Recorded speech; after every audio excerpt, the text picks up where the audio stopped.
Before starting any MSB product repair, there are a few crucial tips to keep in mind. When touching any circuit boards or electrical components, it is always best to touch the chassis of the product first, or use an ESD safe work surface or grounding bracelet to prevent any electrostatic discharge from harming the product. It is important to keep track of all hardware throughout the build process to prevent any loose hardware from getting left inside the unit. Also, keep in mind that there is a variety of hardware used in each product. Some products use soft nylon screws to prevent unwanted electrical connections. These screws are delicate and can cross-thread very easily. Other products have crucial heat-sensitive devices. If over-tightened, they can crack and shorten the life of the product. Pay careful attention to what type of hardware is being used and how it is being used when disassembling your product. Begin by removing any digital inputs or blank modules from your unit.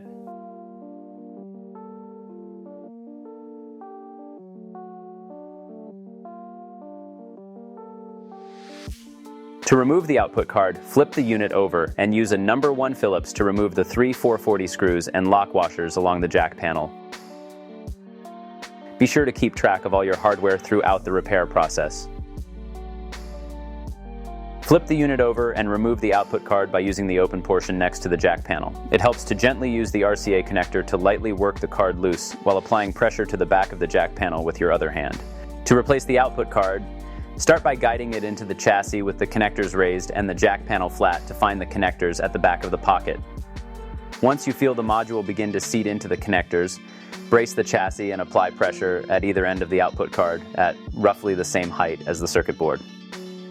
Now use a number 1 Phillips to reinstall the 3 440 screws and washers along the bottom of the jack panel.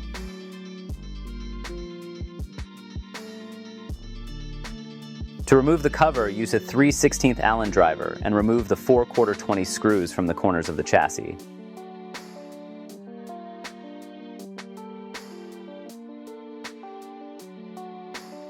Then, lift the side of the cover up to find and disconnect the display cable before lifting the cover off completely.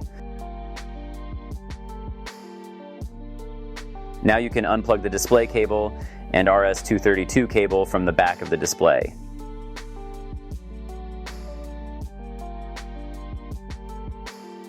Once unplugged, use a 7/64 ball end Allen driver to remove the 9 632 nylon screws at the back of the display.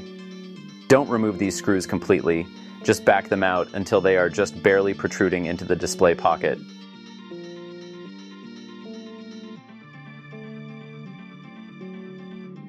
Now you can remove the display by pulling it slightly back and then up out of the pocket. Most of the time, the display mask will come out with the board. At this point, you can replace the buttons if needed by pushing them out from the front. You can install new ones by putting them back in the same way.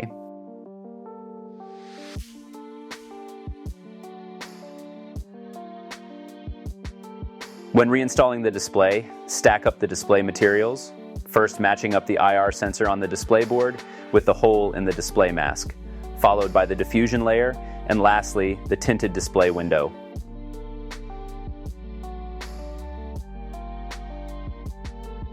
Pinch all the layers together against the board and then guide the entire set down into the display pocket. Once positioned correctly, tighten the 4 632 screws behind the display. Be careful to not over-tighten any of the nylon screws and stop if you see them begin to bend or deflect. Once all 4 screws are tight, tap on the front of the display glass to ensure that it does not move and that it's properly seated around the edges. Once you have verified that the display is seated properly, you can tighten the 2 nylon screws behind the knob. Then tighten the 3 screws behind the button portion to push the board completely forward against the small metal tabs at the front of the pocket. Then adjust each screw individually to achieve the desired button feel while making sure that each screw is still tight and none of the buttons rattle.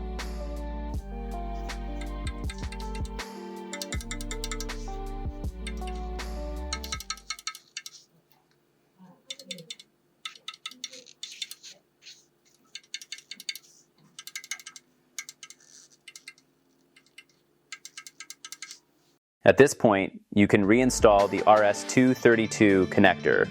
Pay close attention to the orientation of the missing pin and the blocked portion of the connector. Then you can reinstall your display cable as shown.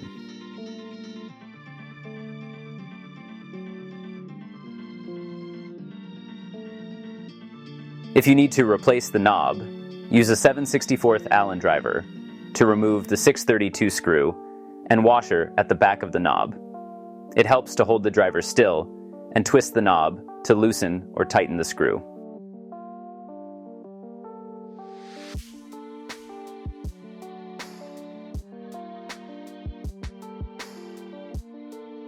To replace the knob, simply put it back in the front of the unit and retighten the 632 screw and washer.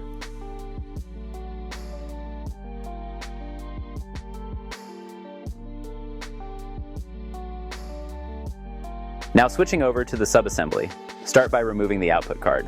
If you have not done so already, use a No. 1 Phillips to remove the 3 440 screws located under the back edge of the jack panel.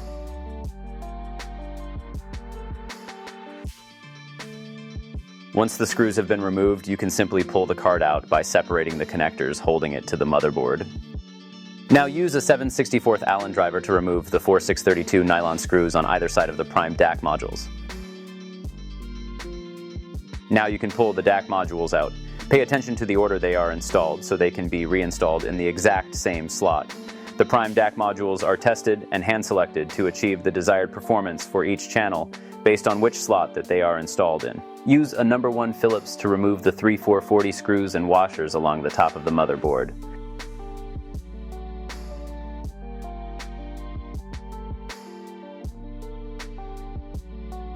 Use a 3/32 Allen driver to remove the 4 440 device screws and lock washers. Keep track of the washers to make sure none of them get lost below the motherboard.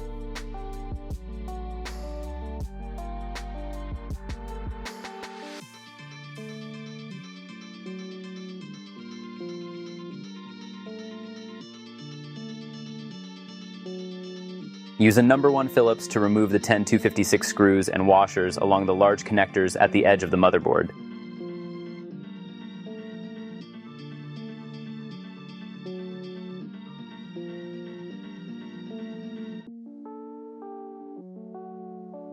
The motherboard should be loose now and can be removed at this point. Before installing the new motherboard, use non-silicone, non-conductive thermal compound on each of the 4 devices on the bottom of the motherboard. It only requires a small amount. Too much thermal paste is not good for thermal conductivity.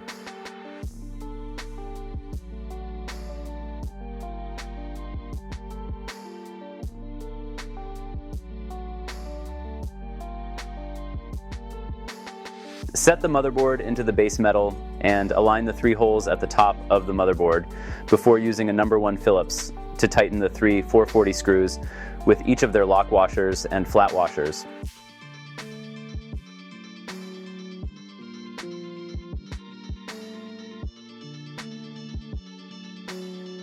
Now use a No. 1 Phillips to replace the 10 256 screws and washers along the connectors.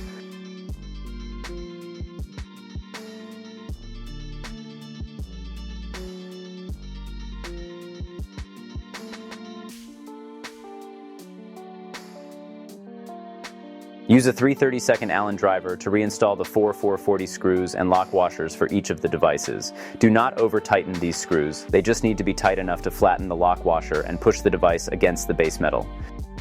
Now, reinstall the DAC modules into slots 1 and 3 as noted on the motherboard.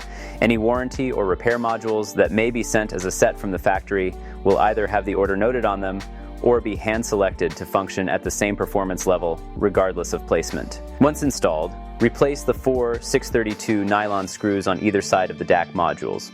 Do not tighten these screws until all of them have been installed and make contact with the hooked feature on each of the DAC modules. Once each of the screws are touching the DAC modules, you can finish tightening them evenly. Now you can replace the subassembly back into the chassis by aligning the left edge in the cutout and keeping the right side lifted to reconnect the display cable. Be sure to not pinch any of the cables when closing the unit. Now use a 3/16 Allen driver to reinstall the 4 1/4-20 cover screws. It is best to start in opposite corners to help align the cover properly. Now you can reinstall the output card by flipping the unit over and guiding it in until it meets the connectors at the back of the pocket. Once you feel the module begin to seat into the connectors, brace the chassis and apply pressure at either end of the output card at roughly the same height as the circuit board. Use a No. 1 Phillips to replace the 3 440 screws and washers under the back edge of the jack panel.